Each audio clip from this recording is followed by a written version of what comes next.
მოგესალმებით,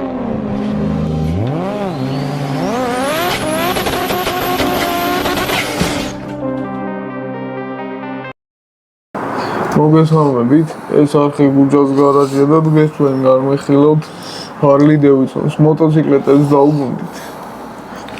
Harley Davidson's ისტორიას მოგიყვებით აი ამ მოტოციკლეტით. ეს არის Maestros წარმოების მოდელი. 1.18 მასშტაბია, მოტოციკლეტების მასშტაბები განსხვავდება. და ეხლა გავხსნათ და ვნახოთ. ხო, Maestros Harley-ს ოფიციალური ლიცენზია აქვს. კი ბატონო, მოგესალმებით. არხი გამოიწერეთ, ვიდეო გააზიარეთ, კომენტარები დაგვიწერეთ. გავხსნათ თან. Harley-ს ჩაწერა ჩვენ გვინდოდა. მაგრამ პირველი გვინდოდა რომ Harley ყოფილი მოტოციკლეტებში, მაგრამ მაშინ ვერ ვიშოვეთ. მაშინ ვერ ვიშოვეთ ნამდვილად. და ეხლა ამას ეხლა გთავაზობთ აგერ განხილვას ომობთ მარტო. კი ბატონო. ეს პროექტი იყო და ეს ამისი განხილვა იქნება. ჩოპერის სტილია, ხო ეს? კი. კი. ესე იგი, მოდელი არის 1999 წელს გამოსული. როქია? FLSTS Heritage Softstyle ხო. Springeri. ეს არის ერთ-ერთი პირველი მოტოციკლეტი Harley-ს. კი ბატონო. 80-იანები, თუ 60-იანები. 1999 წელს არის გამოსული. დაჟე 90-იანები. ბოლოს რა. ლამაზი მოტოციკლეტია, არ ვიცი, რამდენად აღიქოს. კამერა. ხო, ეს რატომ მოვიტანე ამას? ხო, აი მეც მაინტერესებს, არ ვიცი. გზადაგზა მოგიყვებით. როგორც ვაკეთებთ ხოლმე რა, მოკლე ისტორიას მოვყვები. სანამ მოყვები ერთ რაღაცას ვიკიდე და მე კინასარ ბოდიშს მოგიხდით ძალიან ცხელა. ხო, ისა რა ქვია? მოტოციკლეტებს კიდე უშვებს ესეთი ბრენდი არის Franklin Mint. კი. ის მანქანებსაც უშვებს. კი ბატონო. 1.24 მასშტაბში უშვებს მანქანებს და 1.12 და 1.18 მასშტაბში უშვებს მოტოციკლეტებს. ის უფრო ხარისხიანი საკოლექციო მოდელია რა. ცოტა მაღალი ბიუჯეტი უნდა იყოს. ეს ბიუჯეტური ამბავია რა. ხო, ნუ ბიუჯეტური კი არის, მაგრამ ლამაზია. ხო, დეტალიზაციას რაც შეეხება, ხო აი ძალიან სხვათა შორის Maestros ოხტად და ლამაზად არის გაკეთებული. მე როგორც ვაკეთებთ ხოლმე მაგას კადრები იქნება აუცილებლად. რა მინდა რომ ვთქვა რა, Maestros ბევრი მანქანები გვაქვს ჩვენ 1.18 მასშტაბის. საჭეთ რეალებს. ხო, 1.18 მასშტაბის და კაი დეტალიზაცია აქვს იმას და მოტოციკლეტებიც არ არის ცუდი სხვათა შორის. ამას რო უყურებ ხა. საკმაოდ კაი დეტალიზაცია ბიუჯეტურობას თუ გავითვალისწინებთ. ფასი ხარისხი შეიძლება შესაბამისი. მაგრამ დრატის არ არის მე როგორც რო ავაწყე, მაგრამ ხუმრობ რა თქმა უნდა. ეს ტამიას კიტი იყო, ამის ვიდეოები შეგიძლიათ არხი. ხო, თან ზომებში რატო განსხვავდება ეხლა ვიკითხეთ, ეს არის 1.18 მასშტაბი. ეს 1.12 მასშტაბი. 12 ჯერ დაპატარავებულია ეს ნამდვილ მოტოციკლებთან შედარებით ის 18-ში. ხო. და რატომ მოვიტანე კონკრეტულად ეს მოტოციკლეტი? ნუ მაგას მოდი მოკლე ისტორიას მოვყვები და მაგასთან ერთად მაგასაც გეტყვით. მოკლედ როგორც ყოველთვის ყველაფერი მე-19 საუკუნეში დაიწყო. აგერ უილიამ სილვესტერ Harley იყო ეგეთი პიროვნება, რომელიც დაიბადა 1880 წელს. 1819 საუკუნეში. ხო. და როგორც ვიცი, ველოსიპედს მიაბეს ძრავი. ხო, კი. პირველი როგორიც აი თავიდანვე ჩირკედელაობა უყვარდა რა, პატარაობიდანვე რაღაცა და 15 წლის ასაკში უკვე ველოსიპედების ფაბრიკაში მუშაობდა. 15 წლის. ერთ რაღაცას ვიტყვი გინდა? ხო. ვისაც ნანახი არ აქვს, მეც უნდა უყურო მაგას, ჩანიშნული მაქვს რა. Discovery-ს აქვს გადაღებული მხატვრული სერიალი, მინი სერიალი არის 4 სერიალში. კი. ესე ქვია Harley და Davidson და ისტორია არის როგორ შექმნეს პირველი მოტოციკლი. ხო, ნუ აი თუ რაღაცა შემეშლება იმ ფილმს უყურეთ და მაგითი. ხო, იქ არის.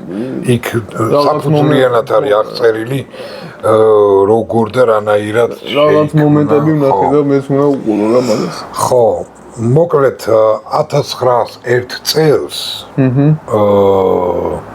შეისწავლა ხაზვითი ხელოვნება რა. ხო, 1901 1901 წელს, მაგ დროს იყო უკვე 21 წლის ასაკისა. კი ბატონო. ეს უილიამი რა. ხო და მაშინ წარმოესახა რომ აი რატო არ შეიძლებაო რომ ველოსიპედიო ძრავით იყოსო რა. და დაიწყო მაგაზე მუშაობა. მეგობარი ყავდა ვინმე დევიდსონი, ხო. არტურ დევიდსონი, რომელთანაც ერთად 2 წელი მუშაობდა. წარმოიდგინეთ ძრავის შექმნაზე. თავიდან ბოლომდე თვითონ შექმნეს. ხო, აბა თავიდან ბოლომდე შექმნეს თვითონ თავიანთი ხელით. პატარა ძრავი, რომელიც დაამონტაჟეს ველოსიპედზე. კი. პირველი პროტოტიპი რაც გააკეთეს რა, ეგ მე შენ გეუნები 1903 წელს. კი. შენ წარმოიდგინე და ძალიან ძველი. ხო, ნუ როგორც ხდება ხოლმე რა, პირველი პროტოტიპი ცოტათი წარუმატებელი გამოდგა რაში, რომ აი თვითონ ის რამა რა, ველოსიპედის რამა. ძარა ქვია მაგ. ხო, სუსტი იყო, ძრავით სუსტი იყო, აღმართზე ვერ ერეოდა, სულ 3 ცხენის ძალაკუნა. 3 ცხენის. ხო. და ისა 440 კუბური სანტიმეტრი ქონა ძრავს. წარმოიდგინე. და ყველაზე საინტერესო რა არის, იცი? კარბურატორი. ხო. კარბურატორი, ხო? ძველი კონსერვის ბანკისაგანში გააკეთეს. აუ, მე მგონი ეგ მომენტი მაგდროთად ნანახი. და საწვავს კიდე ბენზინს. კიდე იქვე ახლოში აფთიაქი იყო და აფთიაქში ყიდულობდნენ. ბენზინს როგორ? ნუ მაგ დროს აფთიაქში იყიდებოდა ბენზოგაცამართი სადგური. ნამდვილი ბენზინი აფთიაქში იყიდებოდა? ხო. მე იმაზე წავედი სპირტზე რა. არა, ბენზინიც აფთიაქში იყიდებოდა. როგორც სპირტი, ეგრე იყიდებოდა ბენზინიც აფთიაქში. ბენზოგაცამართი სადგურები მაშინ არ იყო, იმიტომ რომ თვითონ მანქანებით თითოეულად დადიოდა თირსოფლიოში. რამოდენიმე წელი. ეგ გეუნები 1903 წელს. ხო. ხო და ეხმარებოდა იმისი, რა ქვია, ვიცი. არტურის ძმა, უფროსი ძმა ეხმარებოდა მაგათ დევიდსონი. ისიც. იმაში, რა ქვია, ის ინჟინერი იყო. გაიგე? ხო და აი ესე მაგ 3 ადამიანმა დაიწყეს ანუ პირველი მოტოციკლების მცდელობა იყო. შემდეგ წელს ნუ აი ხო არ გამოუვიდათ რაღაც თელია, მაგრამ გული არ გაიტახეს და უბრალოდ მაგავე წელს წლის ბოლოს უბრალოდ უკვე ჩამოყალიბებული მოტოციკლეთი შექმნეს. იქ რამაც დახვეწეს, ანუ ეს ძარა რა დახვეწეს, ძრავიც რაღაცეები უფრო დახვეწეს რაღაცა, ხო? და წარმოიდგინე, რომ იმდენად კარგი გამოუვიდათ, რომ დაამთავრეს თუ არა აწყობა, მაგავე დღეს გაიყვანეს შეჯიბრში. საინტერესო. დასვეს მძღოლი რაღაც თელი ამბავი და სახელმწიფოარი აღარ მახსოვს იმ მძღოლისა, ვინც დასვეს, ხო? რამე ხوار გაძურა შენ? არა, და მე-4 ადგილზე გავიდა. მოტოციკლი. მაგარია. შემდეგ წელს უკვე. ანუ 4 უпростоრად ეგ ყველაფერი ხდებოდა 2 წლის განმავლობაში 3-დან დაიწყეს, 3-დან 5 წლამდე რა. მერე 5-ში უკვე ჩამოყალიბებული მოტოციკლეთი გააკეთეს და 6 წლის იანვარში 1906 წლის იანვარში უკვე ხო ჟურნალმა რაღაცა სტატია გააკეთა, რომ აი არსებობს ესეთი მოტოციკლეთი რაღაც თელი ამბავი და უკვე მიიღეს პირველი შეკვეთები. და პირველი 3 მოტოციკლეთი გაყიდეს. მაგარია. ნუ ახლა გახარებულები რამე მთელი ამბავი და ყველაფერი მაგას აკეთებდნენ იმაში, სარაიაში. ხო, რომელიც იყო სულ რაღაცა 18 კვადრატული მეტრი, მეტი კი არა. და სხვათა შორის რაც შეეხება სახელს, ხო? ყველაზე დიდი წვლილი შეიტანა დევიდსონების დეიდამ. დეიდამ? ხო, დეიდამ. რომელიც მივიდა და კარებზე, იმ სარაის შესასვლელ კარებზე წითელი საღებავი დაწერა. ჰარლი და დევიდსონების კომპანია. და მას შეიქმნა ჰარლი. ეგრე Harley and Davidson Motor Company. ხო, ეგრე დააწერა წითელი საღებავით. და ეგრე შეინარჩუნა სახელი რა. და დატოვეს. ეგ სახელი მერე უკვე 1907 წლისთვის. უკვე 150 მოტოციკლეტის შეკვეთა მიიღეს. ხო, თან არ დაგავიწყდეს, რომ Harley Davidson-ი ხელით იწყობოდა. ხო, ეხლაც ეგრეა მემური. ხო. ну რაღაცა ნაწილები ხელით იწყობა, კი ბატონო, ეხლაც. მერე 1907 წლიდან უკვე გააკეთეს სპორტული მოტოციკლეტი, რომელიც უკვე ოფიციალურად შეჯიბრში მონაწილეობდა. ანუ სამოქალაქო ვერსია ცალკე გააკეთეს, სპორტული ვერსია ცალკე გააკეთეს. ხო, ჩამოაყალიბეს სპორტული გუნდი Harley Davidson-ის. გამიგე? და ესე ნელ-ნელა ვითარდებოდნენ რა და უკვე 1000 ხო მერე დაემთხვა პირველი მსოფლიო ომი. ხო. პირველი მსოფლიო ომის დროს ეგ 1917 წელზე მაქვს უკვე საუბარი რა. 1917 წლისთვის უკვე ამერიკის სამხედრო იმას აქნა მისცა შეკვეთა. სამხედრო მოტოციკლი. ხო, მანამდე ბოდიში დამავიწყდა 1907 წელს ადგილობრივმა პოლიციამ მისცა შეკვეთა მოტოციკლეტები. პოლიციელებისთვის, ხო. პირველი პოლიციის Harley Davidson-ები 1907 წლიდან ფიქსირდება, შენ წარმოიდგინე. ხო.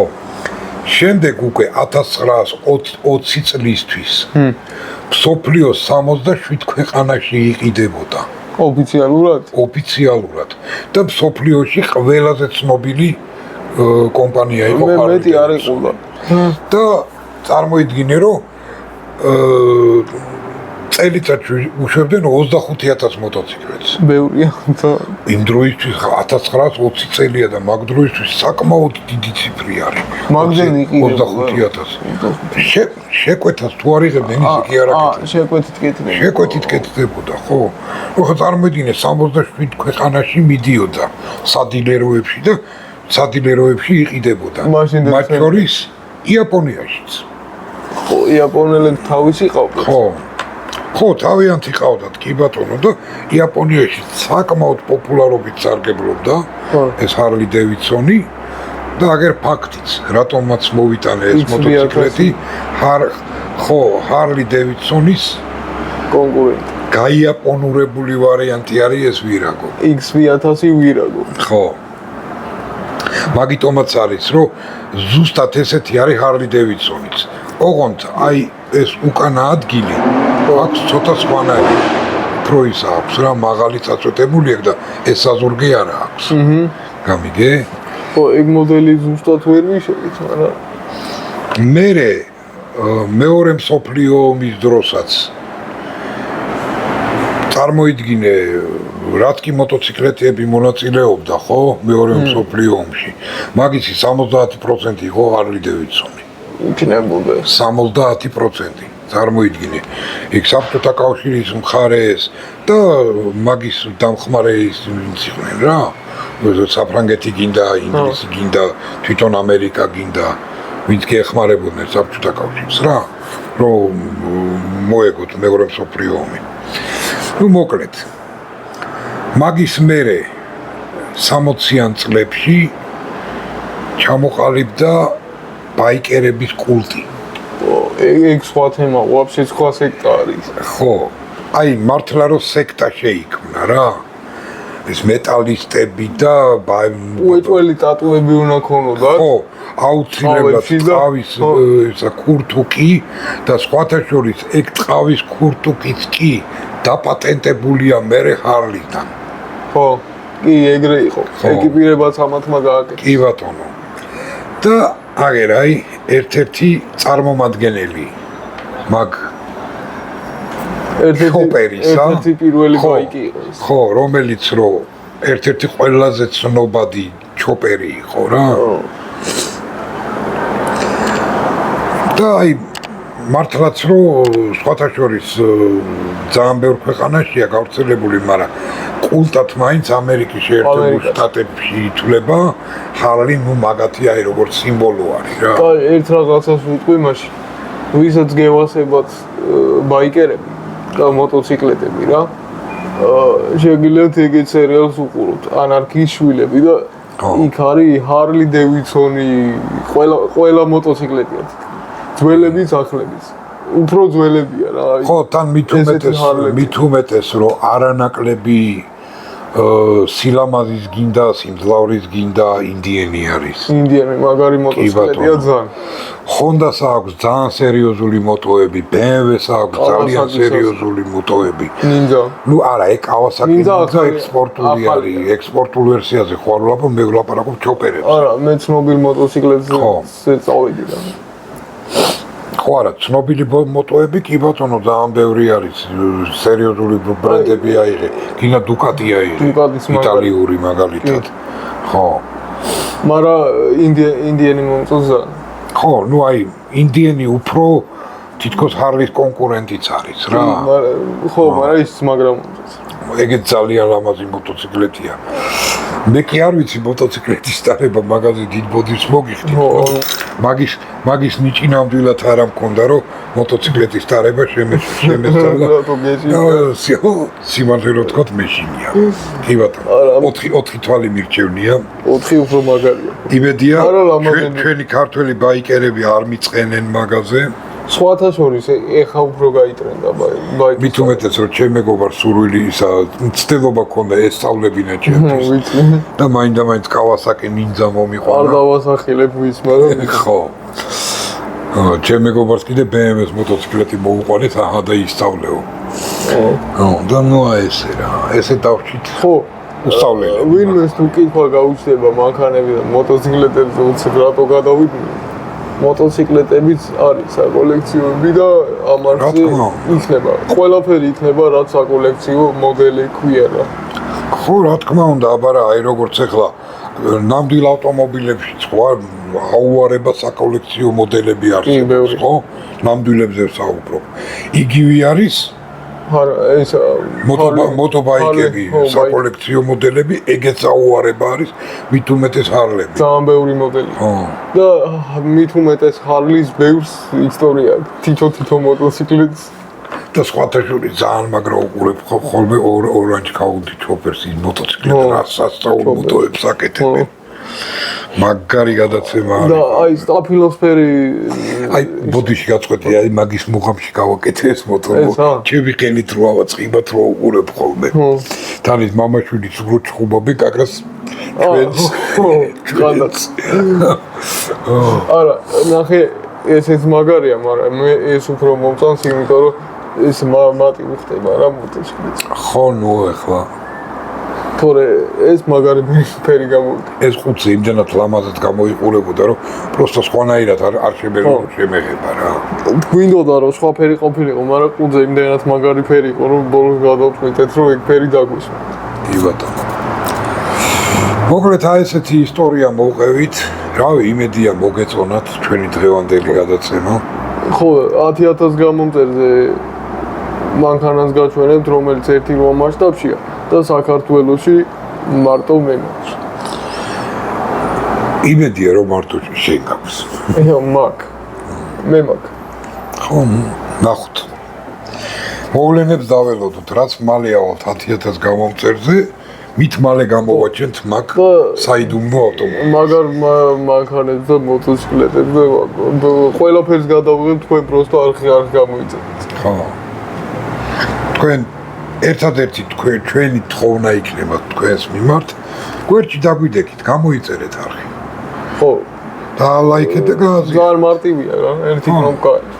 და ერთი პატარა ღილაკი. ზარის გააქტიურებას არ დაგავიწყდეთ, იმიტომ რომ შეტყობინება მოვიდეს ეგრევე ვიდეო რომ დაიდება. ხო. კარგით, აბა დაგემშვიდობებით შემდეგ ვიდეომდე. გავაიცეთ.